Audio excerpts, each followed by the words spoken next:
guys to another podcast series of LunaTik Talks Live with Elena Every. Today we have as a special guest, and she's going to tell all of us about her story, her awakening, and her personal transformation. So I'm pleased to announce Elena on the stage, virtual stage for now, but on the stage is Elena, and she is a resident of Canada. She grew up in Mexico City and is now currently living there and taking her work very serious work. She's going to tell you about it in a minute.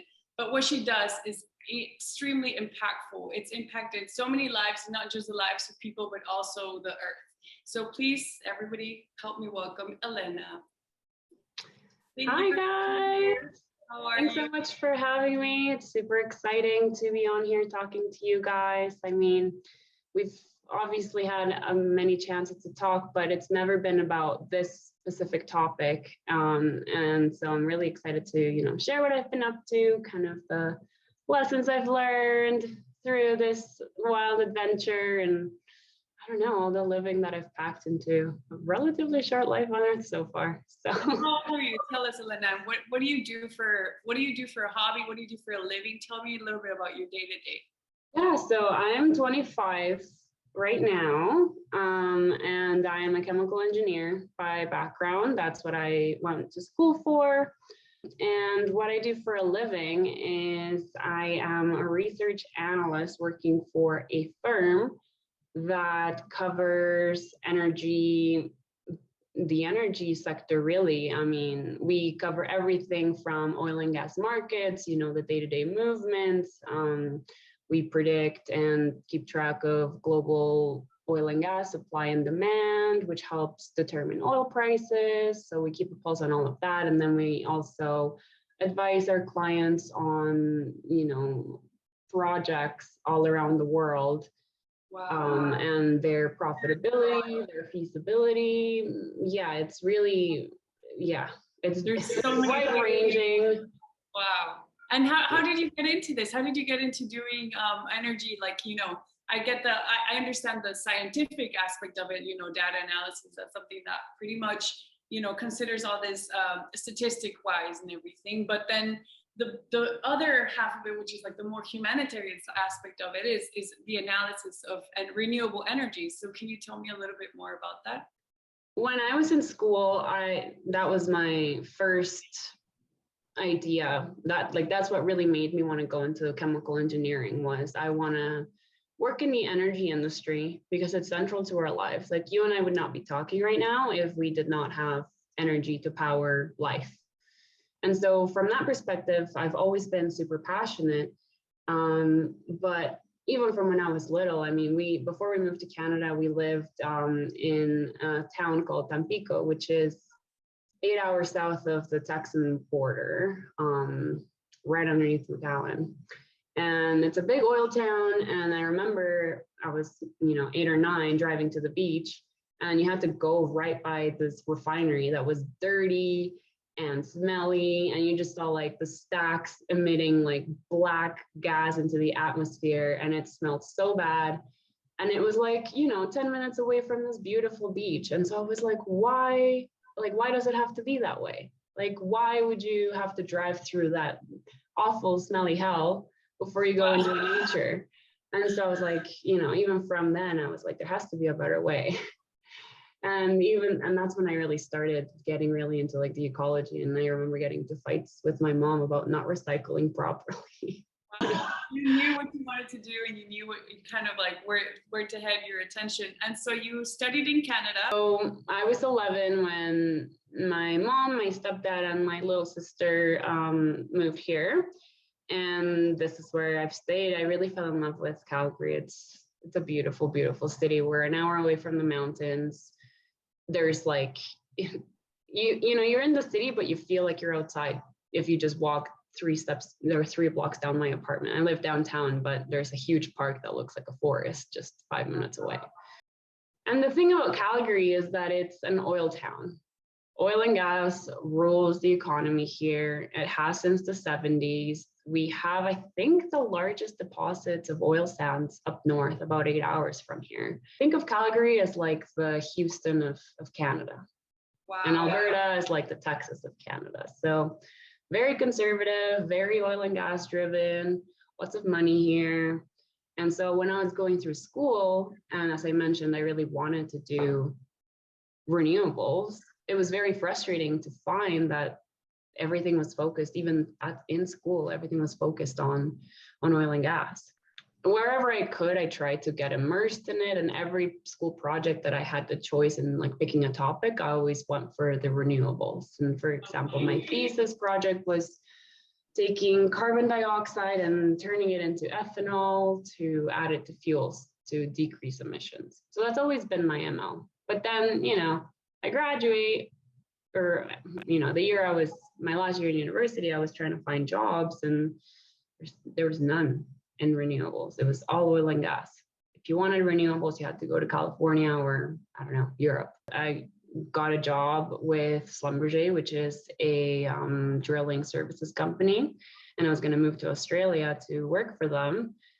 And then COVID happened. And that all kind of went down the drain. I got my offer pulled. And so I took that moment to kind of think, okay, what do I really want to do? And then I went into a master's in data science just because I felt like, the world is moving in that direction and everything we do is ruled by data these days. Maybe this is a good way to help optimize the oil and gas industry through data, like make it more sustainable. That was always like the underpinning of everything I tried to do. And then I found this company I work with now, who leverages data to inform decisions in the oil and gas industry to, kind of help the energy transition and help usher the new energy era in, right? And so I was like, this is it.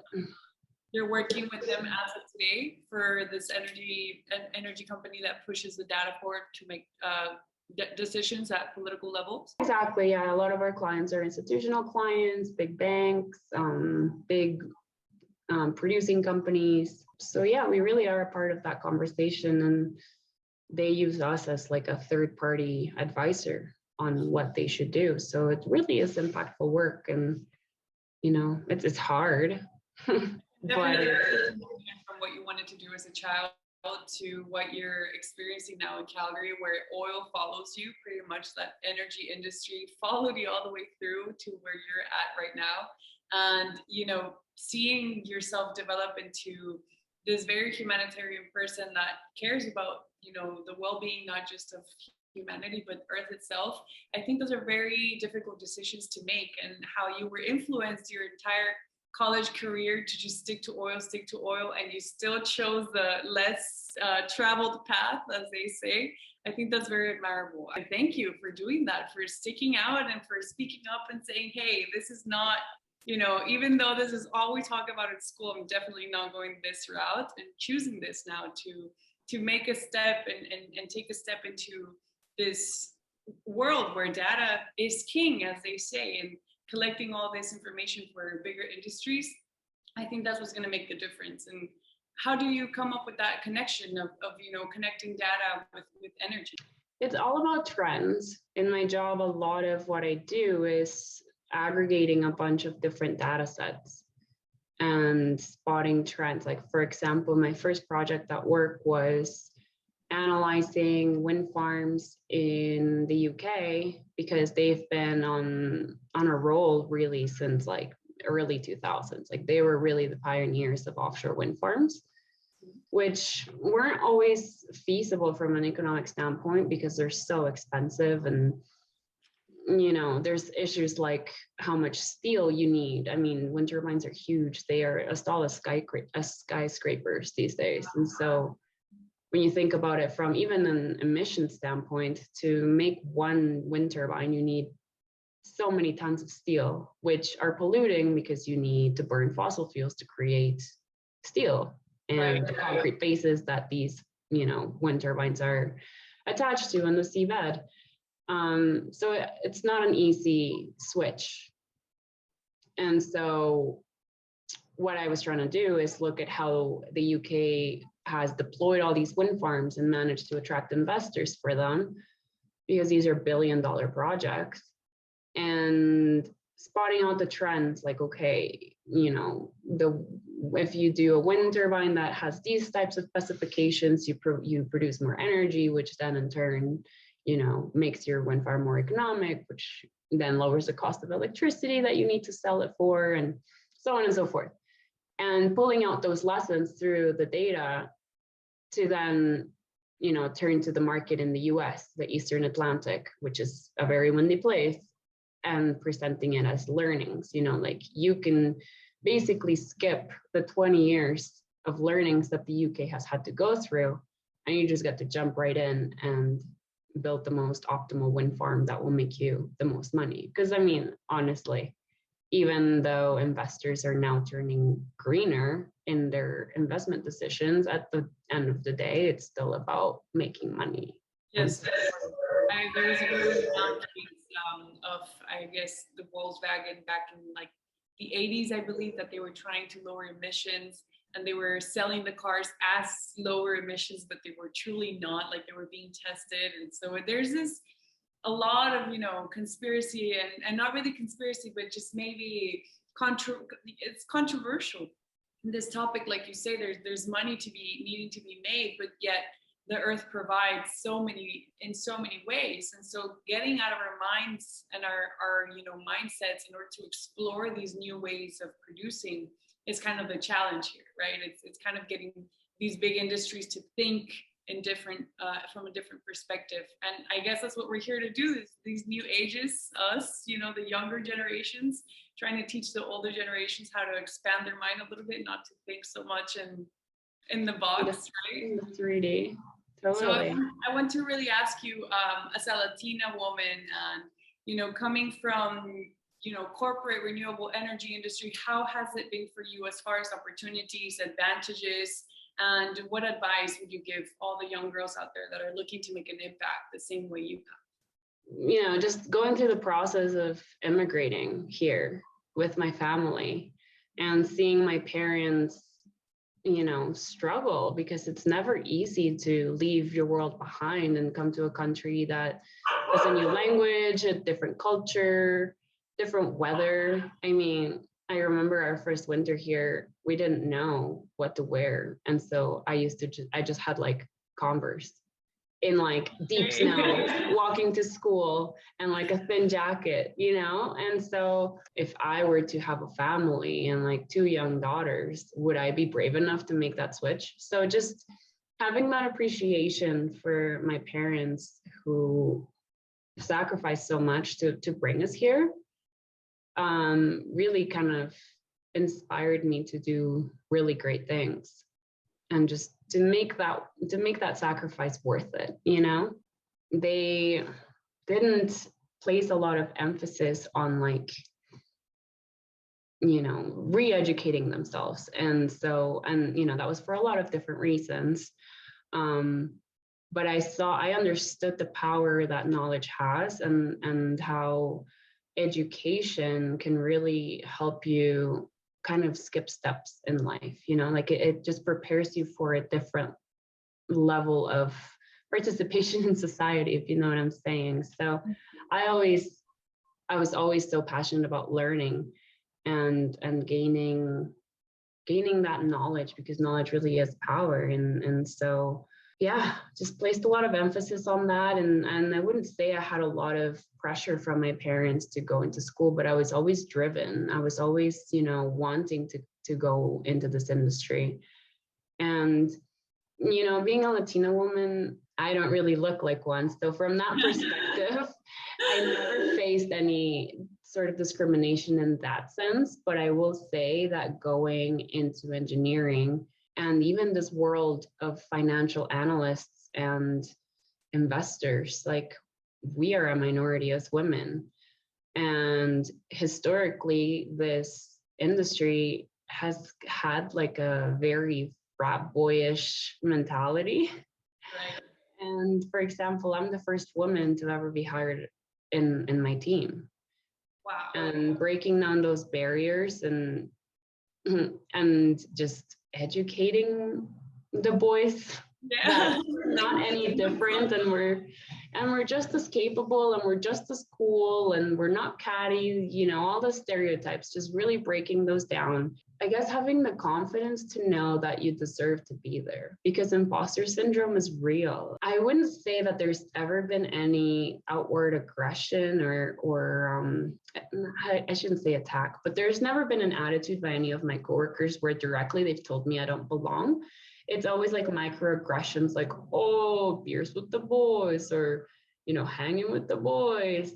So it's little comments that kind of like, you know, Yeah. make you back once again, like, oh wait, I'm the only woman here. But you lose track of it as you're doing what you like and what you're passionate about. I guess you forget that you're actually in there with the boys, like beating it day by day. That's amazing.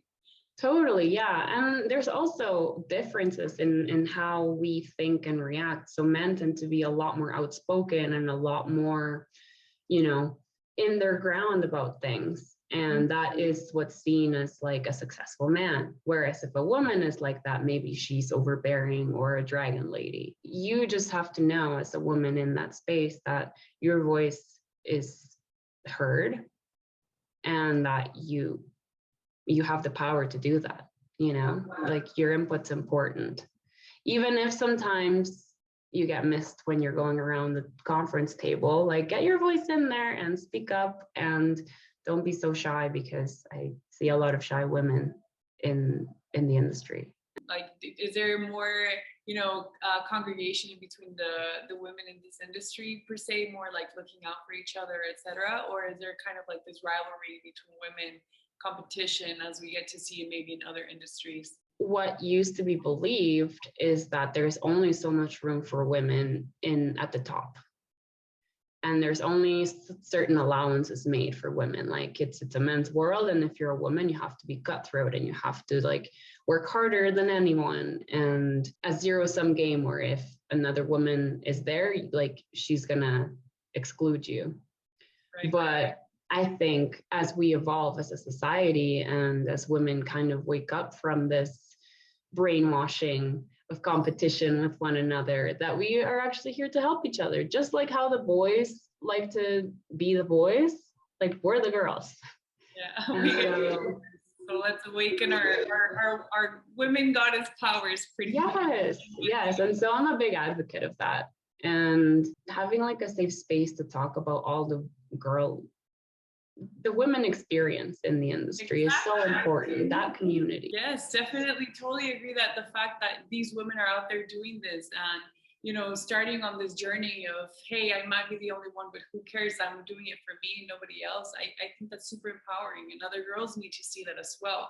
That no matter how boyish or how like how many men are at the top running the show, women have to get in there and be creative as well, and not just stick to what they know, but, you know, go out there, crave for knowledge, crave for learning, because that's what's going to open the doors for you. Being prepared, knowing your stuff, and not, you know, even if you're not sure that when you get there you're going to be able to do it, just do it with the fear, without the fear, do it, and you'll see what comes out of it. Very beautiful opportunities. Absolutely. I think embracing risk is something that women aren't really taught to do. I think historically, if you look, you know, over the past few centuries, it's always the men that are encouraged to be daring and brave and take on the unknown, and the women are supposed to be more safe and more cautious and, like, you know, be wary of what people might think. And in these professions, like, you have to embrace the unknown. Engineering is all about problem solving, you know, finance is all about taking on risk. And so I think as women kind of get over those like unconscious biases that we grew up with, I think more and more women are taking the plunge into these like STEM subjects and you know, the finance world. And when I was in my last year of engineering, I think it was like a 50-50 split in the student body for men and women. So it's really not as male dominated as as people think anymore, which is so exciting. It's growing. It's definitely growing, because there's so many scholarships as well for girls that are really, really wanting to dedicate their life to this. There's so much support out there. It's just for you to decide that you really want to do it and get out there and not just be, you know, a regular old student or a teacher. Like, I'm not saying teachers are not important, but we need, you know, these girls that are in the front lines fighting for these changes, implementing all these new ideas and innovation as well, because all these older generations, they're, you know, leaving their sites as of now, and all the new generations are coming in. And so as we're making this transition, that's when we have to decide what's going to go, what's not going to go, you know, how the public feels about it. So doing these conversations, having these talks with people is what's inspiring others to come up with ideas and solidify this, because it needs to be solidified. I believe that if we don't come together and make these decisions, then nobody else will, or the decisions are going to be made elsewhere. But now we get this opportunity. The floor has opened up for everybody to speak about what it is they really truly care about, what they want to dedicate themselves to, what their purpose and meaning truly is in this life, and sharing it now more than ever through all these, like you say, energy driven, you know, mechanisms that we're used to using this technology. Yeah. And it's something that really needs to be implemented as of now, because if not, like I said, I don't know who's going to end up running the show if women don't step up and do it. Yeah, and I think having the diversity in perspective also is really important, especially now where I think humanity has woken up to the consequences of the actions we've taken over the last, I don't know, 150 years. Just like taking and taking and taking from the earth and polluting and just not having that consciousness about our habits and our lifestyles. And I think women naturally are more nurturing. You know, we're mothers, and so just having our voices in there, I think, can only be beneficial to Mother Earth as we think of ways to develop more sustainably and you know, ensure a more sustainable future, because that's all it comes down to. And the solutions are tough, and there's no perfect answer. I mean, even renewables have their own downsides, and I don't think we'll ever be fully off oil, but that doesn't mean that other sciences and other technologies can't come into play. Like, it's not just energy, even down to, like, you know, the materials of clothing that we use, going for like a more, you know, for example, here in Canada, we don't use salt on the roads anymore because it pollutes and changes the environment. Just like small changes like that all across the world. Definitely. that are needed. I want to ask you, as far as your awakening process, you know, you mentioned about awakening the earth, awakening humans, awakening the power that we hold to, you know, enter homeostasis and everybody be okay, everybody be balanced, you know, not having one side more engaged than the other. So perhaps balancing those two things out.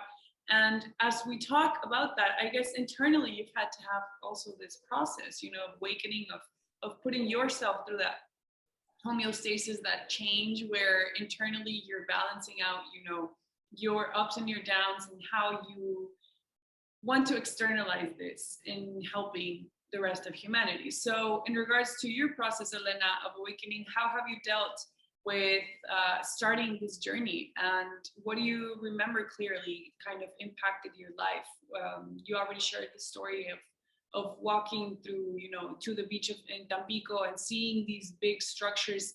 But perhaps when you're a little bit older at this point now, maybe in your 20s, when it's the most transformation that people encounter, and they're, you know, as soon as they hit 21, 22, 23, is when I know a lot of my friends have started their kind of transformation of daring to look inside now to see what they can provide, how they can find their purpose, and how they can also be impacting the world like you have. So I guess it's been quite the journey, because I wasn't always scientifically focused. I mean, as a kid, I was a big dreamer, big artist. I used to paint and draw and dance, and very lost in dreamland, and I had a very idyllic childhood. And then I guess when we moved here, it was such a shock, and just like, having my parents be so busy, taking care of my three sisters. I mean, I had three sisters under the age of 4 by the time I was, I think, 13, 14. Having to go through that, and then, losing my grandmother, who I was like very close to when I was only 16, kind of, I guess, took me out of that dream world and made me a lot more pragmatic. And I guess I kind of turned off that, emotional side of me. And I went, head first into going to school and, being super hard on myself, and always, getting stressed out if I wasn't, if I didn't feel like I was working hard enough. And just having this idea or this visual of me reaching happiness through material success. And I always thought that I was going to climb my way up to the top of the corporate ladder, and that was going to be my life. And so obviously to get there, you have to say no to a lot of other things, and you have to sacrifice a lot and work really, really hard. And that's what I did for most of university. And that was the path that I was definitely destined to keep going on had COVID not happened. I mean, I just told you how I was going to go be a field engineer, and that's a life where you really have no life. Work is your life, and you work 3 weeks in a row, 12-hour days, and then you get 1 week off. And then you do it all again, over and over and over. And so, the idea is that you do that for a few years, and you learn how the industry works literally from the ground up. And then from there, you're kind of promised a rosy future. So it's kind of like putting in your time, and then you get to climb up in the company, and, Of course, this is a dream that everybody's sold. Of course. Yeah. And then you get there, you're like, wait. This is not what I was told. Yeah, exactly. And so I was very much in that, I'll call it 3D way of life, just thinking materially, and, being ruled by how much money I was going to make, and the success I could have in that realm. And so when COVID happened and everything, I graduated in the peak of 2020 when we were all in lockdown. And here in Canada, you do, an engineering ceremony where they kind of initiate you into this world of engineering. And it's what every little kid that goes into engineering at 18, like, just waits for.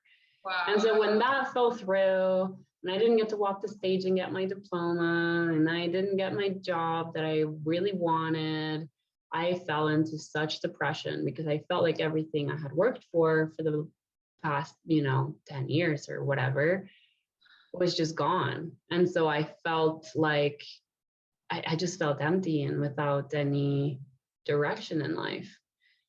And looking back now, that was probably the best that could happen to me, because it made me get back into touch with that dreamy kid that loved dancing and loved, drawing and painting and creating things and just doing things for the sake of doing them.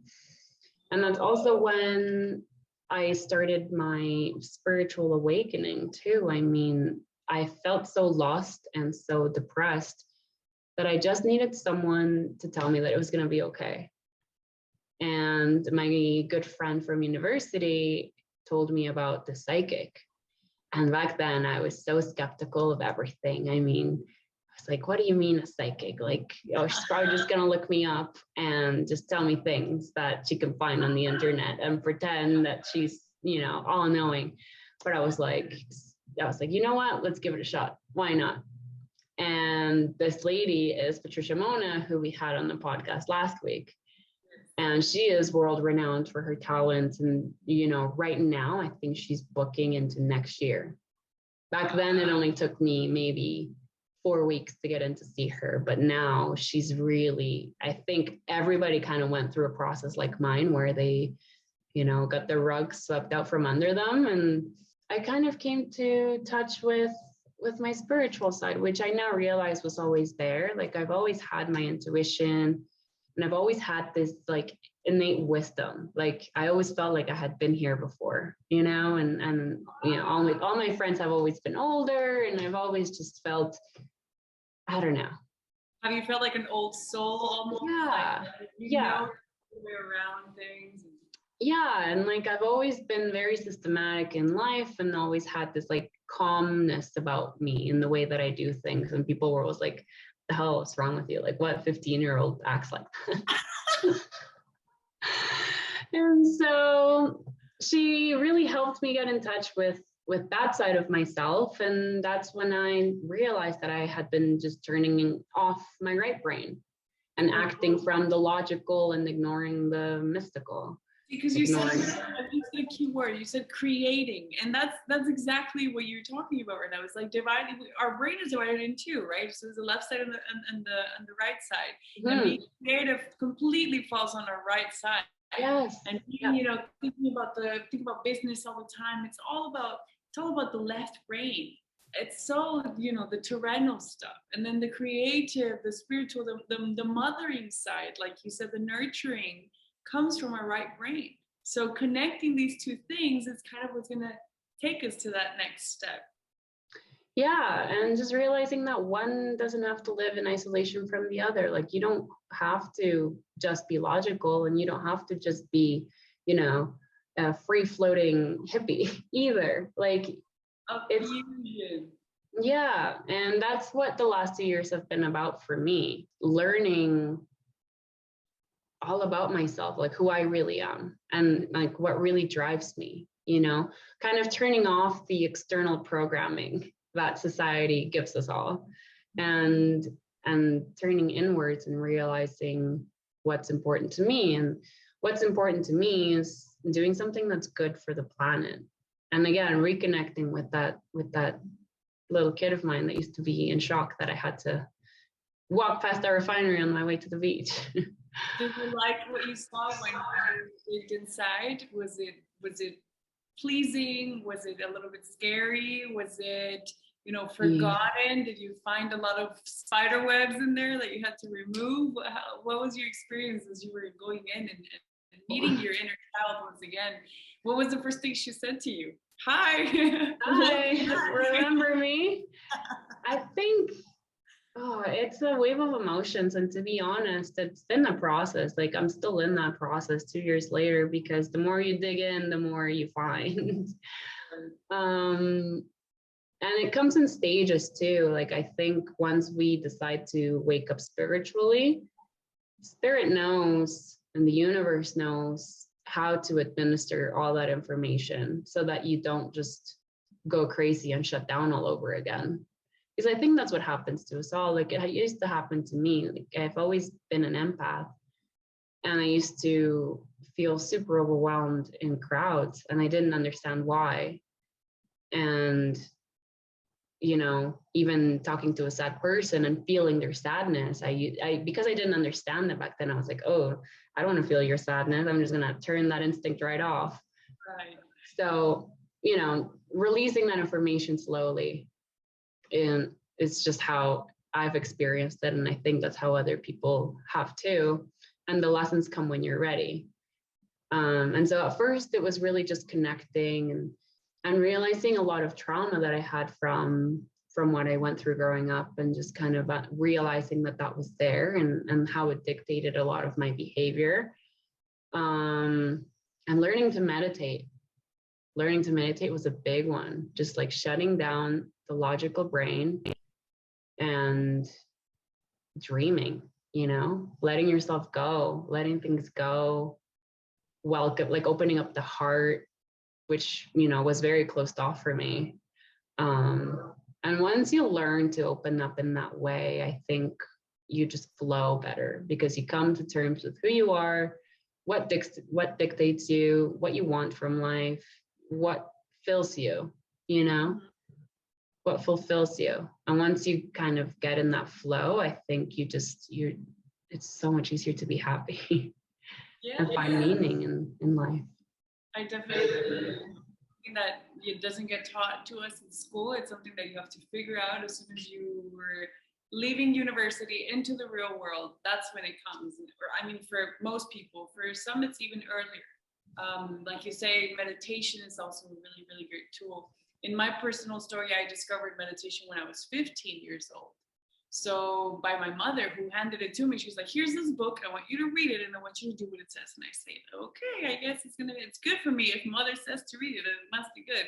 And so I started meditating when I was 15, but I didn't really know if I was doing it correctly or not. I would just try to do it. And in school, I started performing a little bit better, of course, after that. But it was like, oh, okay, something else to learn. But then in the future, once I also quit my job, I found that meditation was pretty much the only thing I could ever have for myself, always, all the time, no matter what. It's always going to be there for me, because it's like me going back to listen to my little inner child, you know, to my programming myself back to when I was that little kid and what I wanted, what I didn't like, and reconnecting to that really truly holds power.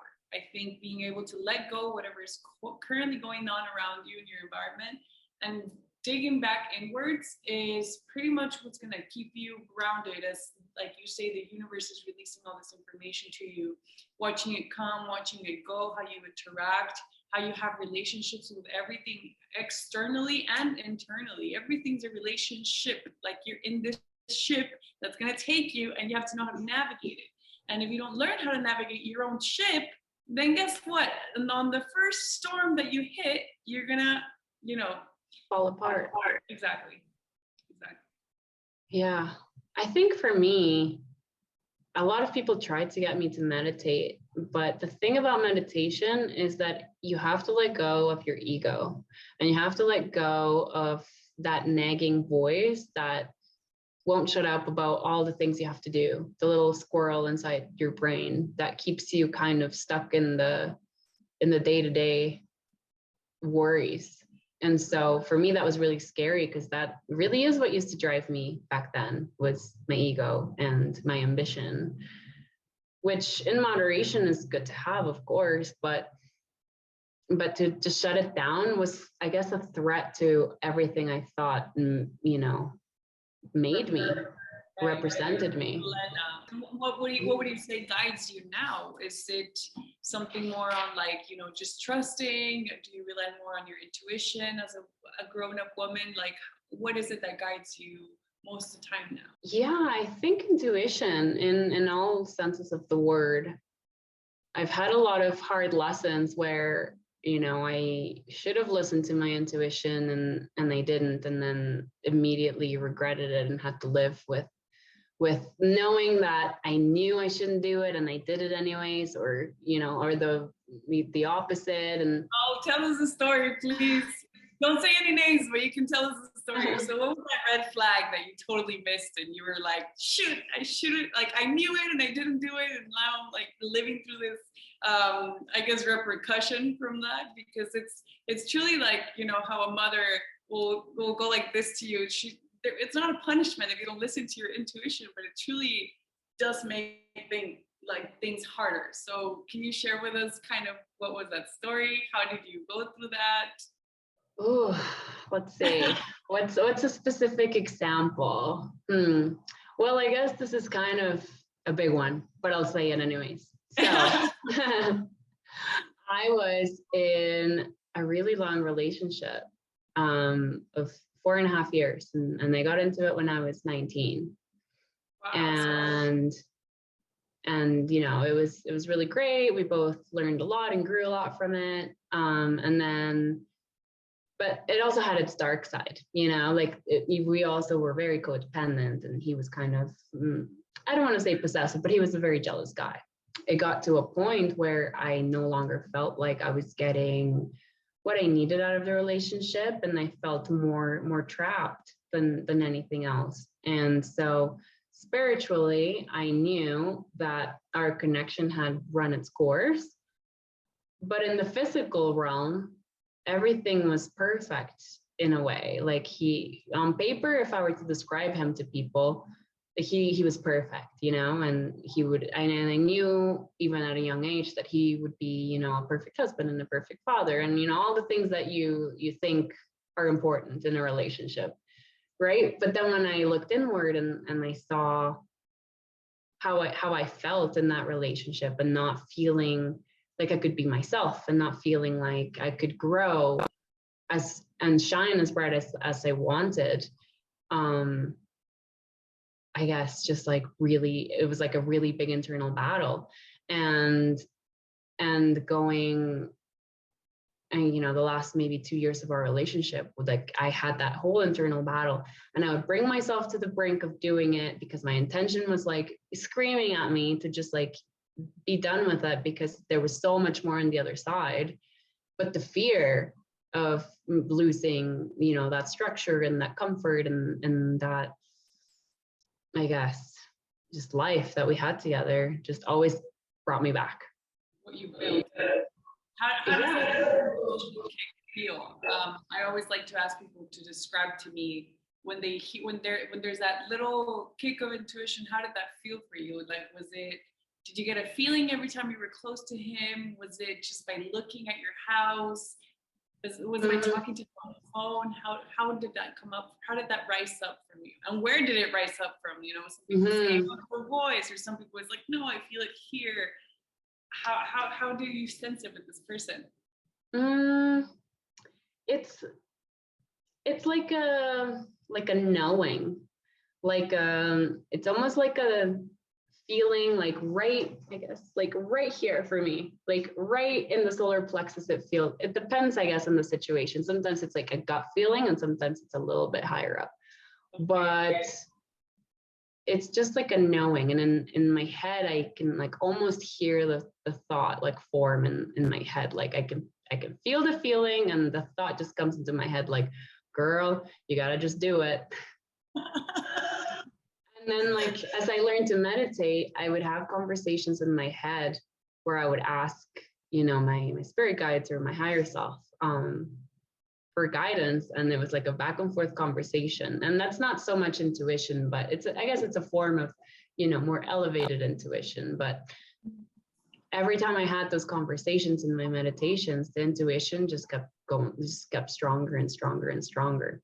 And so the pull to do it just materialized even stronger. And I guess every time I got close to breaking up with him and I didn't, the feeling of regret, or not regret, but disappointment, I guess, just like kept building and building and just became more and more unbearable, because it was like I knew what I had to do to kind of unlock this new phase of growth in my life, but I wasn't being true to that. And so the feeling of uneasiness just kept growing and growing, and it became harder and harder to like do the day-to-day in the relationship, until one day like one day it was just like no more, like physically I just couldn't do it anymore.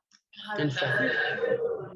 Almost, or was your intuition then like, wow, everything's gonna be okay now? Is that kind of what you heard afterwards? Yeah, like I felt like a liberation, because I could finally go and explore those areas of life and those, just that me just by myself. And of course there was lots of pain of letting go. It's never easy to let go of something that was so dear to you and was so meaningful and played such a role in getting you to where you were, or where I was back then, but I guess just taking the time to honor it and like just really cherish those moments, and taking the time to just sort through all that and give thanks, and then just leave it behind, so that then you could go and do, what the intuition was telling me to do all the time, the whole time. Which was explore your own growth process, because you said a really big word, which was growth. I think when this thing is growing inside of you, like you say, this intuition, and then it wants to come out, but it like this new personality or this new, realm that you're manifesting within you wants to express itself. It's like telling you, hey, let go of all the old, I guess, like an onion, we have all these how do you call it? Like shells? Yeah, it's like a little. Yeah, like layers, multiple layers. Yeah. And it's like, hey, drop all the layers, you know, let what's inside come out and shine. And if you don't let it, how can you be reprimanded? Again, you know, the little Mother Earth going like this to you on the hands when you don't listen. Did you did you see any of those instructions that were being sent from you know, the source to you? For me, it was just like blockages, like energy blockages, and something like making plans for the future. Like we were coming up to the summertime, and I just could not, in my mind, see myself like camping with him, for example, which is something that we used to do all the time. Oh, wow. Or going through with planning anything. Like it was just like a total blockage on my end. Like you couldn't see it. It was impossible. Like I just couldn't see it. Yeah. Wow. So that's literally where it says, I don't see a future with you. It's literally, I can't see it, right? It's like not there. Yeah, and it took a lot of bravery to get to a point where I could vocalize that. Definitely. I could definitely relate with you on that. I mean, hard relationships are really something that marks your life. And if you don't really learn how to navigate that ship, then you're gonna, you know, obviously it's gonna be hindered. It's gonna hinder your own growth as well. What could you tell, you know, the younger girls or the younger generations that are barely going through this? How can I, you know, me as a viewer, as a listener, how can I develop my own intuition? I would say just learn to be more present has been a big one for me, because we're all so overstimulated and so distracted all the time that we don't ever have time to sit with our own thoughts. And you have to learn to recognize what that intuition feels like. I mentioned for me, it's like a feeling in my gut, almost like butterflies. And I just, as soon as I have that feeling, kind of the thought of what the intuition is trying to tell me just comes to my head. But I had to learn how that feels. And so, and it's different for everybody. Like I'm sure you feel it differently, slightly differently than I do. So it's really taking the time to just quiet down the mind and just like trust. You have to trust that feeling, even if it goes against logic. You know, another example of me going against logic is deciding to not continue my master's program, because I just felt like that intuition feeling that it was just not where I'm supposed to be spending my time, energy, and money right now. And even though it defied all logic, because I've never been one to just leave stuff unfinished, like I just had to trust that feeling. And it's almost like the universe places those hard decisions in front of you and makes the stakes high, you know, to see if you'll take the leap, even though it's terrifying to go against what you were, you know, working towards and were hoping for. So and those traps are important, because if you don't listen to that, then that's where the reprimanding comes. Why? Because you never chose to do it, because you thought that things would just come on their own, even if you didn't do the work. But truly, it comes from you. It comes from within you, like that sign to you know, take the next step, take the leap, like you say, the quantum leap into creating this alternate reality for yourself, by yourself. Yeah, and I guess I want to touch on something along those lines, is that I think people misinterpret what manifesting really is. That you can just say, oh, universe, I want a Ferrari tomorrow. You know, you can visualize all you want, but you'd still need to do the internal work. And you need to take, you know, the clues that the universe puts in front of you. I think it's important to really learn how to manifest and how to harness all this energy and power that we hold to alter our results and go after what we want. If we don't go after what we want, like nobody's going to do it for us, you know, and nobody's going to come and save you. Nobody's going to come and offer you like in your hand what you want for yourself as dreams, etc. You have to go for it. You have to go after it. And I think you're an example, and that's why I wanted to bring you here today. people have so much to learn from people like you, people that are, you know, fearless, their fears, they have an attitude of a winner, somebody that's not going to give up easily. And I feel that, you know, you came into also my life for a reason. I don't know what yet. We'll see, because we met just recently. So I believe that there's all this story evolving behind the purpose of why we met. And I'm really, really amazed to see it all evolve and develop right before our eyes. Oh, well, thank you so much. I mean, yeah, I'm so glad to have met you guys. And like you just said, I feel like there's so much that we're going to do together. I mean, already it feels like we have such a strong bond, and it's been a couple of months since we met. And, you know, at such a chance. This thing that we're learning about today, which is pretty much intuition, following what you want, following your dreams. What would be your last piece of advice? Quiet down, get to know yourself, get in touch with what you really want underneath it all, because we all have superficial wants and things that we think we need. But it's important to do the work, to dig deep, figure out what's going to really make you happy. And once you're vibing in that frequency, things will just fall into place. And you just have to trust that they will. And stop trying to control the outcome, because that has been a fault of mine. And, you know, once you let go, life becomes so much more beautiful and much more fulfilling. So trust the process. Thank you. That's beautiful. I can definitely learn some of that for myself as well. So thank you so much for sharing. I really, truly appreciate you coming on here today and speaking your truth, speaking up about what it is that you believe in and what you mean, what you stand for. So I truly respect you as a human being, as a woman, and I admire so much of what you represent, Elena. Thank you so much for coming on here, and I hope we get to see you very soon in Calgary. Yeah. We are gonna see each other soon, and it's gonna be so good. I'm so excited. Thanks so much. This has been so good.